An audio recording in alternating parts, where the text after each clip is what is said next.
आज कस्बा लुंडरा में भीम आर्मी जय भीम संगठन के माध्यम से 2 अप्रैल 2018 में हुए भारत बंद में 13 शहीदों की याद में कैंडल मार्च निकाला गया, जिसमें भीम आर्मी के सैकड़ों कार्यकर्ता और पदाधिकारी मौजूद रहे।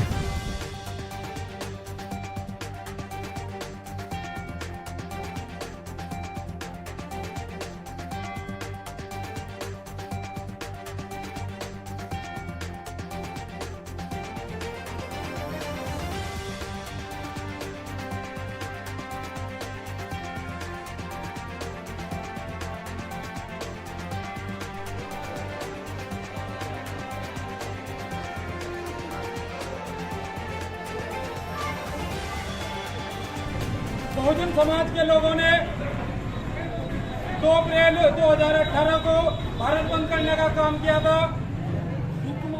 तो साथियों, उसके उपलक्ष्य में ये 13 हमारे भाई जो घर से निकले थे पर घर लौट के वापस ना जा चुके गए। तो साथियों, उन सभी के सम्मान में और उन सभी की कुर्बानी को याद रखते हुए आज ये कैंडल मार्च निकालेगा। वे भाई हमेशा के लिए सदैव हमारे दिल में जिंदा रहेंगे। तो साथियों, जय भीम, जय गुरुदेव।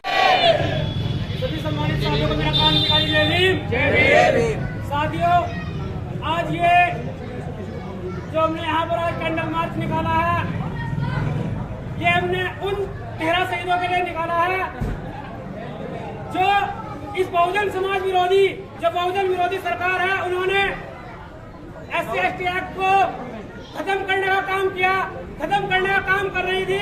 और हमारे संपूर्ण भारत का बहुजन समाज 2 अप्रैल 2018 को सड़कों पर आया। और साथियों, ऐतिहासिक दिन है। ऐसा भारत बंद ना तो कभी पहले हुआ है और ना कभी होगा। ये आप लोगों की ताकत है, ये हमारे उस बहुजन समाज के नौजवानों की ताकत है कि सरकार को अपना फैसला वापस लेना पड़ा और SC ST एक्ट को वैसे ही जैसे पहले की तरह स्थिति में था, उसी स्थिति में बाहर करना पड़ा। और साथियों, हम इस सरकार से कह देना चाहते हैं कि आज के दिन हमारे 13 लोग शहीद हुए थे। अगर वो इस तरह की गलती दोबारा फिर करेगी, बहुजन समाज के अधिकार को खाने की गलती करेगी, बहुजन समाज पर अत्याचार करने की गलती करेगी, तो बहुजन समाज उस दिन अगर 13 लोग शहीद हुए थे तो बहुजन समाज के लिए 13 लाख नौजवान शहीद होने के लिए तैयार है, लेकिन बहुजन समाज का राज नहीं आने देंगे। साथियों, मैं उन 13 भाइयों को कोटि-कोटि नमन करता हूँ, श्रद्धा सुमन अर्पित करता हूँ कि वो भाई आप लोगों के अधिकारों के लिए निकल करके आए। साथियों, अगर बहुजन समाज में कभी कोई ऐसी सरकार तानाशाही करती है या तानाशाही करेगी तो आप और हमको सबको मिलकर के लड़ाई लड़नी पड़ेगी। इसी के साथ मैं इन शहीद हुए अपने भाइयों को कोटि-कोटि नमन करता हूँ, श्रद्धा सुमन अर्पित करता हूँ। सभी साथियों को मेरा क्रांतिकारी जय भीम, जय भीम। सर्वप्रथम हमारे पूरे देश के लिए और अपने अपने समाज के हितों के लिए जो भी लोग अपने आप को न्यौछावर करते हैं, उन सबको मैं वैचारिक और संवैधानिक वंदन करता हूं।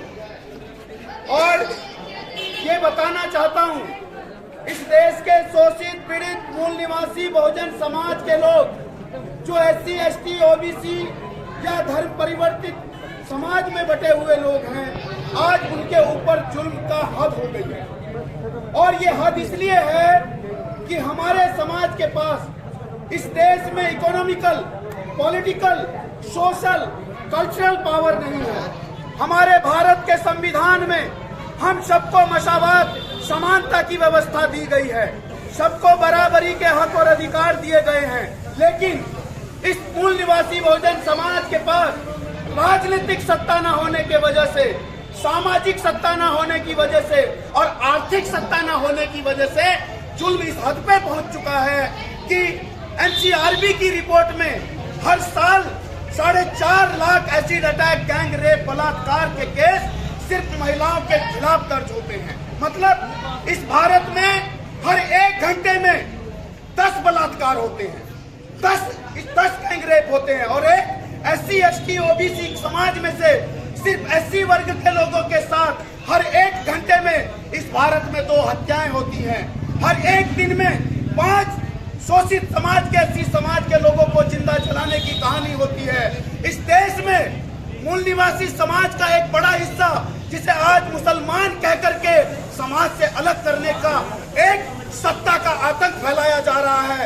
मैं अपनी बात खत्म करना चाहता हूं और आपसे गुजारिश करना चाहता हूं साथियों, भारत के संविधान ने सबको बराबर अधिकार दिए। आप जब तक अपनी राजनीतिक सत्ता, सामाजिक सत्ता, आर्थिक सत्ता अपने हाथों में एकीकरण करके नहीं लेंगे साथियों, हम सफल नहीं होंगे। मैं यही उम्मीद के साथ इस देश के नौजवानों को अपने देश, अपने समाज के लिए, आपको जागरूक करने के लिए आपको अपील करता हूं। अपने समाज की राजनीतिक, सामाजिक, आर्थिक और कल्चरल पावर को हासिल करने के लिए अपने जीवन को लगाओ। और आज मौका है, आज अपने पुरखों के आंदोलन को इस देश में सर छोटू राम, फुले साहब, पेरियार, फातिमा शेख जैसे उन महान योद्धाओं को, भगत सिंह को अगर सही वंदन करना है तो अपने देश के लिए, अपने जीवन को, अपनी शिक्षा को अपने समाज के हित में लगाना होगा। मेरी बात को आपने सुना। उम्मीद है अपने उस देश के सभी पुरखों के साथ आज नौजवानों ने जो देश के साथ, देश के लिए अपने आप को कुर्बान किया, उनको आप आदरांजलि अर्पित करेंगे, संवैधानिक आदरांजलि अर्पित करेंगे। और